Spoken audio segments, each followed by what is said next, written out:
Pakistan navy ने बहरिया की दिफाई कुव्वत में भारत को पीछे छोड़ दिया है। एयर इंडिपेंडेंट प्रोपल्शन सिस्टम ये वो टेक्नोलॉजी है जिसको पाने का प्रयास भारत सालों से कर रहा है, पर अभी तक भारत को ये टेक्नोलॉजी मिली नहीं है। भारत के पास में अभी तक किसी भी सबमरीन के अंदर ये टेक्नोलॉजी नहीं है। ये कैसे पाकिस्तान की नेवी को भारत की नेवी से बेहतर बना सकती है और भारत को ये टेक्नोलॉजी अभी तक क्यों नहीं मिली? पाकिस्तान टर्की से नेवी के लिए युद्धपोत ले चुका है। विमानों के साथ साथ टेक्नोलॉजी ट्रांसफर का भी प्रोसेस चल रहा है, बढ़ा रहा है। भारत को तो चिंता ही नहीं है। टॉकिंग अबाउट रिसोर्सेज, क्या आप बता सकते हैं कि आज जो पाकिस्तान नेवी है, इसका पाकिस्तान नेवी में क्वालिटी है, उनके पास क्वांटिटी है। पाकिस्तान की पनडुब्बी तकनीक विशेष रूप से एरो इंडिपेंडेंट प्रोपल्शन में प्रगति उसे भारतीय नौसेना को पीछे छोड़ने की स्थिति में ला रही है। पाकिस्तान नौसेना अब चीनी निर्मित हैंगर क्लास पनडुब्बियों को अपने बेड़े में शामिल करने की तैयारी कर रही है, जिससे क्षेत्रीय समुद्री संतुलन पर महत्वपूर्ण प्रभाव पड़ेगा। लगभग 18 सबमरीन भारत के पास में है। वहीं दूसरी तरफ भारत के दुश्मन जैसे पाकिस्तान के पास में 8 सबमरीन है, पर ये 8 और चाइना से खरीदने वाला है। दूसरी जो है वो भारत के नंबर को टच कर रहा है। भारतीय बहरिया के चीफ ने पाकिस्तान नेवी की कुव्वत का एतराफ करते हुए इसे हैरत अंगेज तरक्की करार दिया। भारतीय दिफाई तज्जिया निगार भी पाकिस्तानी बहरिया की भारत के मुकाबले में गैर मामूली सबकत का खुलेआम एतराफ करने लगे। जैसे कि हाइलाइट्स में आपने देख ही लिया है, आगे चल के डिटेल में मज़ीद वीडियो आपके साथ शेयर करेंगे। पाक फिजाया के बाद पाक बहरिया ने भी भारतीय बहरिया को पीछे छोड़ दिया है। नई हैरानकुन टेक्नोलॉजी इंट्रोड्यूस करवा दी गई है, जिसे देखकर दुनिया समेत पूरा भारतीय मीडिया हैरान होकर रह गया है। भारतीय मीडिया भी पाक बहरिया की तारीफ करने पर मजबूर हो गया है और अपनी भारतीय बहरिया के बारे में क्या बात कर रहा है, आइए देखते हैं इस वीडियो में। पाकिस्तान नेवी ने बहरिया की दिफाई कुव्वत में भारत को पीछे छोड़ दिया है। एयर इंडिपेंडेंट प्रोपल्शन सिस्टम ये वो टेक्नोलॉजी है जिसको पाने का प्रयास भारत सालों से कर रहा है, पर अभी तक भारत को ये टेक्नोलॉजी मिली नहीं है। भारत के पास में अभी तक किसी भी सबमरीन के अंदर ये टेक्नोलॉजी नहीं है। ये कैसे पाकिस्तान की नेवी को भारत की नेवी से बेहतर बना सकती है और भारत को ये टेक्नोलॉजी अभी तक क्यों नहीं मिली? पाकिस्तान की पनडुब्बी तकनीक विशेष रूप से एरो इंडिपेंडेंट प्रोपल्शन में प्रगति उसे भारतीय नौसेना को पीछे छोड़ने की स्थिति में ला रही है। पाकिस्तान नौसेना अब चीनी निर्मित हैंगर क्लास पनडुब्बियों को अपने बेड़े में शामिल करने की तैयारी कर रही है, जिससे क्षेत्रीय समुद्री संतुलन पर महत्वपूर्ण प्रभाव पड़ेगा। भारतीय बहरिया के चीफ ने पाकिस्तान नेवी की कुव्वत का एतराफ करते हुए इसे हैरत अंगेज तरक्की करार दिया। भारतीय दिफाई तज्जिया निगार भी पाकिस्तानी बहरिया की भारत के मुकाबले में गैर मामूली सबकत का खुलेआम एतराफ करने लगे। टोटल लगभग 18 सबमरीन भारत के पास में है। वहीं दूसरी तरफ भारत के दुश्मन जैसे पाकिस्तान के पास में 8 सबमरीन है, पर ये 8 और चाइना से खरीदने वाला है। दूसरी तरफ चाइना के पास में 66 सबमरीन हैं।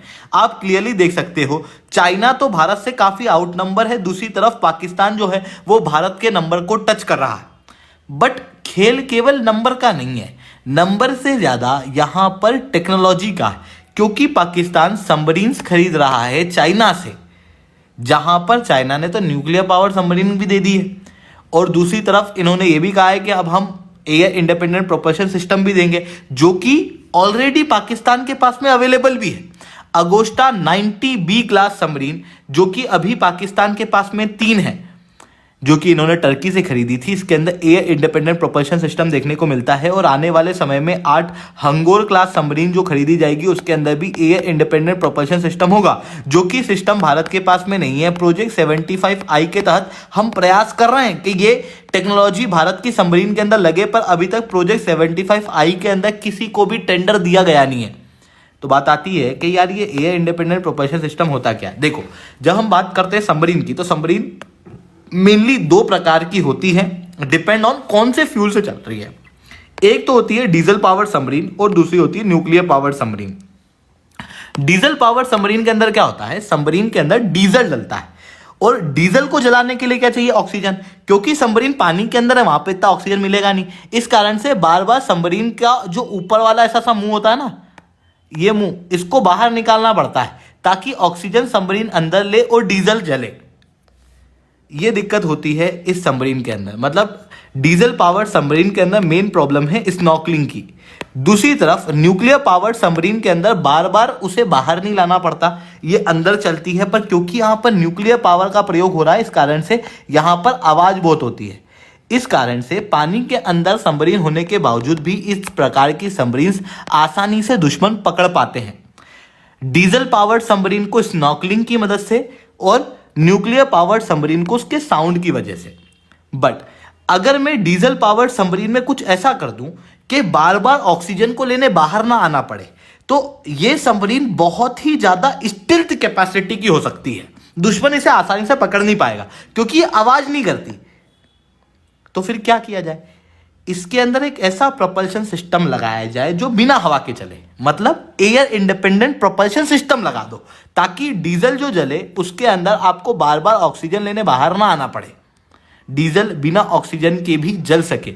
इसी प्रकार की चीज को हम कहते हैं एयर इंडिपेंडेंट प्रोपल्शन सिस्टम, जो कि पाकिस्तान के पास में ऑलरेडी 3 सबमरीन में था और अभी चाइना के द्वारा हंगोर क्लास सबमरीन दी जा रही है, जिसके लिए 2015 के अंदर पाकिस्तान ने चाइना से एग्रीमेंट किया था लगभग 8 सबमरीन को लेके।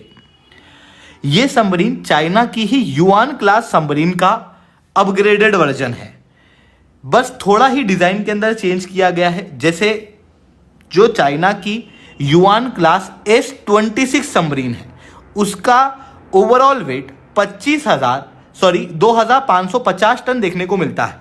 दूसरी तरफ जो चाइना पाकिस्तान को हंगोर क्लास सबमरीन दे रहा है, ये 2800 टन की है।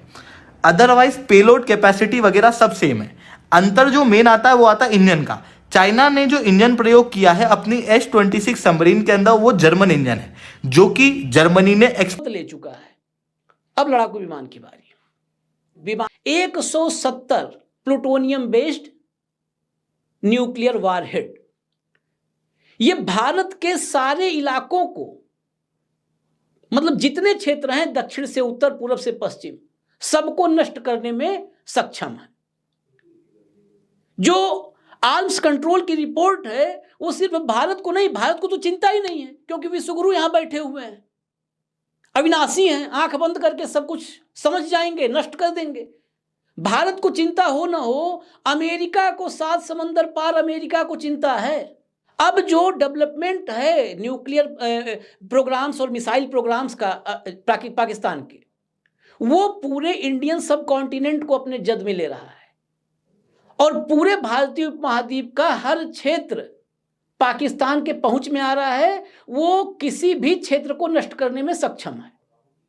पाकिस्तान पर अमेरिका तो कुछ प्रतिबंधों के बारे में विचार भी करना शुरू कर दिया है, लेकिन भारत में सब कुछ अच्छा है। पाकिस्तान भूखों मरने वाला है, यही आप यहाँ के चैनल्स पर देखते हैं और आगे भी देखते रहिएगा। अब और थोड़ा आगे बढ़ते हैं। J-31 कहीं चर्चा नहीं है। J-31 5th जनरेशन यानी 5वीं पीढ़ी का स्टेल्थ फाइटर जेट है, लड़ाकू विमान। चीन से ये लड़ाकू विमान पाकिस्तान खरीदने जा रहा है। सिर्फ खरीदने नहीं जा रहा, पायलट जो हैं लड़ाकू विमानों के, उनकी ट्रेनिंग चीन में शुरू हो चुकी है। अब आइए और थोड़ा आगे बढ़िए। 5वीं पीढ़ी का लड़ाकू विमान J-31, ये J-31 जो F-35 है अमेरिका का अत्याधुनिक फाइटर जेट स्टील्थ, उससे भी बेहतर माना जा रहा है, वो इसके पास आएगा। लेकिन उतने पे संतुष्टि नहीं है अभी पाकिस्तान की। पाकिस्तान टर्की से कान जो उसने डेवलप किया है 5th जनरेशन, वो भी है स्टेल्थ फाइटर जेट, उसकी भी सौदेबाजी करने जा रहा है, उस पर भी मुहर लगने वाली है इस्लामाबाद में। अब उससे कान भी खरीदेगा, यानी 2 देशों से 5वीं पीढ़ी के लड़ाकू विमान पाकिस्तान के पास आएंगे। अभी कितने साल आगे बढ़ रहा है इसको समझेंगे अभी आगे। इसके अलावा लेकिन टर्की से संबंधों में कुछ चीजें और भी ध्यान रखनी है।